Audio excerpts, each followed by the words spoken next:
নমস্কার দর্শক বন্ধুরা, এই মুহূর্তে চারটে সবথেকে গুরুত্বপূর্ণ খবর আপনাদের সামনে তুলে ধরতে চলেছি।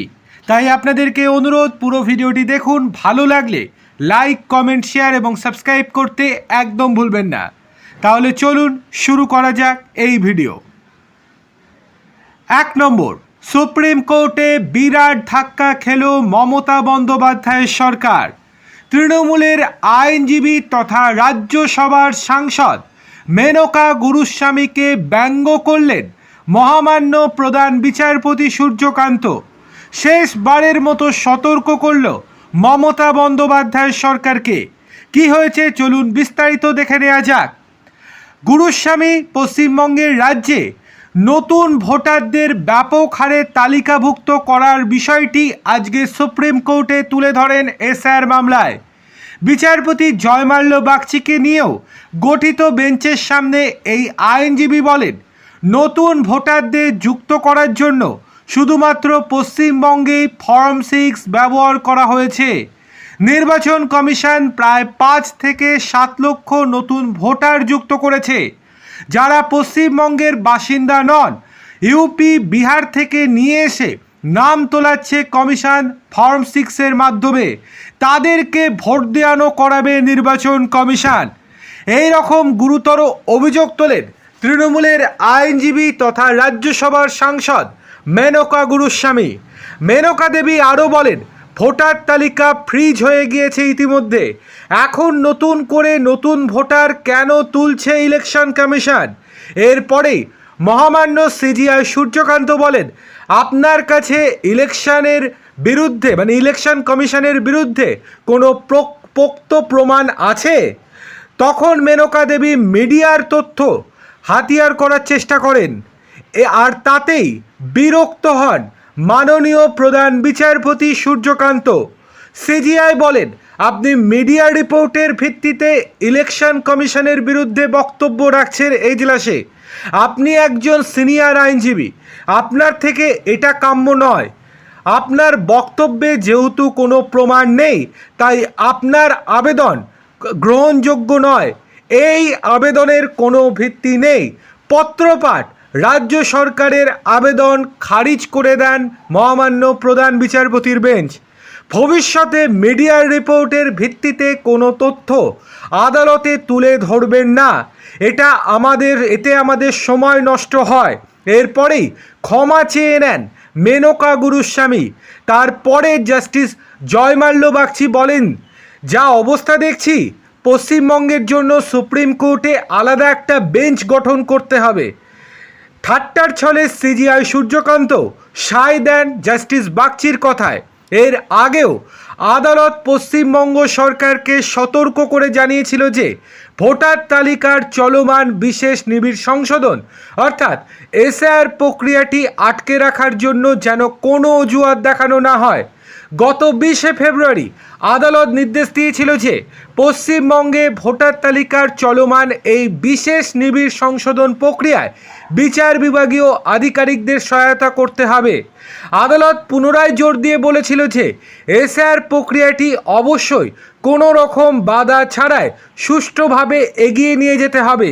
ভারতের নির্বাচন কমিশন কর্তৃক পশ্চিমবঙ্গ রাজ্যে পরিচালিত ভোটার তালিকা সংশোধনের বিশেষ ও নিবিড় প্রক্রিয়ায় ক্রমাগত বাধা সৃষ্টি হওয়া নিয়ে সুপ্রিম কোর্ট উদ্বেগ প্রকাশ করেছে।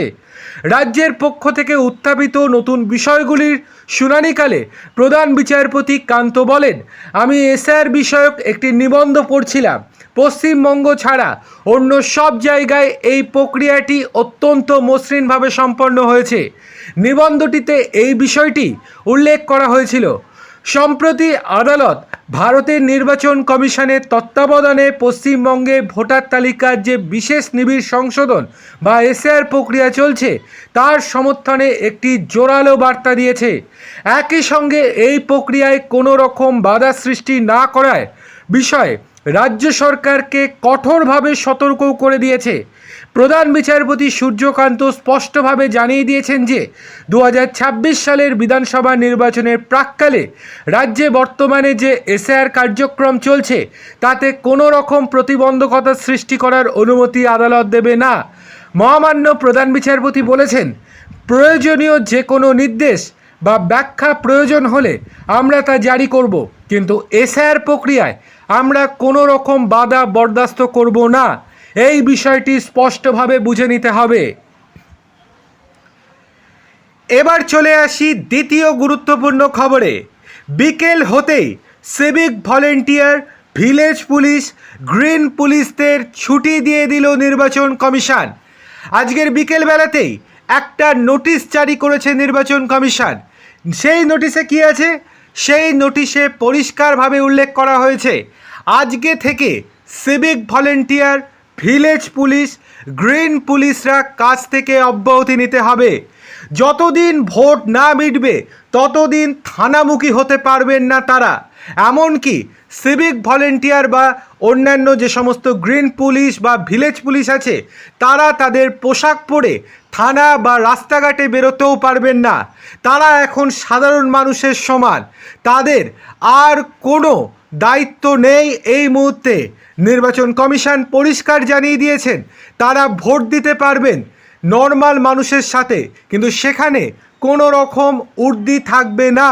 অর্থাৎ সিভিক ভলেন্টিয়ার হোক, গ্রিন পুলিশ হোক বা ভিলেজ পুলিশ, যাই হোক না কেন, ওদের যে সমস্ত উর্দি আছে সেগুলো পরে ভোটার লাইনে দাঁড়াতে পারবে না। কমিশন আশঙ্কা প্রকাশ করে বলেছে যে তারা যদি উর্দি পরে ভোটার লাইনে দাঁড়ান তাহলে সেক্ষেত্রে ভোটারদের প্রভাবিত করতে পারেন তারা।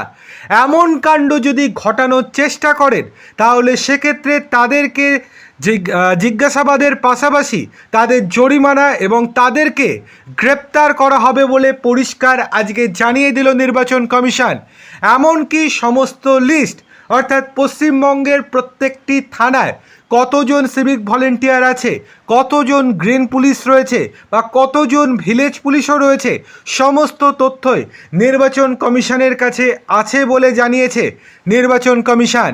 নির্বাচন কমিশন আরও জানিয়েছে প্রত্যেকের নাম, বয়স, বিস্তারিত তথ্য তাদের কাছে রয়েছে। তারা যদি কোনো রকমভাবে যদি নির্বাচনে অংশগ্রহণ করার চেষ্টা করে বা বাধা দেওয়ার চেষ্টা করে বা ভোটারদের প্রভাবিত করার চেষ্টা করে তাহলে তাদের বিরুদ্ধে কঠোর থেকে কঠোরতম ব্যবস্থা নেবে বলে আজকে সাফ জানিয়ে দিল কমিশন। অর্থাৎ আজকে থেকে আগামী 4 তারিখ অবধি তারা একেবারে ছুটিতে চলে গেল, অর্থাৎ নির্বাচন কমিশন তাদেরকে ছুটিতে পাঠিয়ে দিল। এবার চলে আসি তৃতীয় গুরুত্বপূর্ণ খবরে। আইপ্যাকের ডিরেক্টর ঋষি রাজকে তলব করেছিল এনফোর্সমেন্ট ডিরেক্টরেট, কিন্তু আজকে সকাল থেকে দুপুর থেকে বিকেল গড়িয়ে গেল, পাত্তা নেই ঋষি রাজের। আজকে কোনো রকমভাবে ইডি দপ্তরে হাজিরা দেননি ঋষি রাজ, আর তারপরেই দিল্লি হাইকোর্টের দ্বারস্থ হতে চলেছে এনফোর্সমেন্ট ডিরেক্টরেট। আজকে ইডি থেকে পরিষ্কার জানিয়ে দেওয়া হয়েছে দিল্লি আদালতের দ্বারস্থ হবেন তারা। সেক্ষেত্রে গ্রেপ্তারি পরোয়ানা জারি করা হতে পারে আইপ্যাক কর্তা বা আইপ্যাকের ডিরেক্টর ঋষি রাজের বিরুদ্ধে। এই ঋষি রাজকে এবার বাগে আনতে বড় পদক্ষেপ নিয়ে নিল এনফোর্সমেন্ট ডিরেক্টরেট।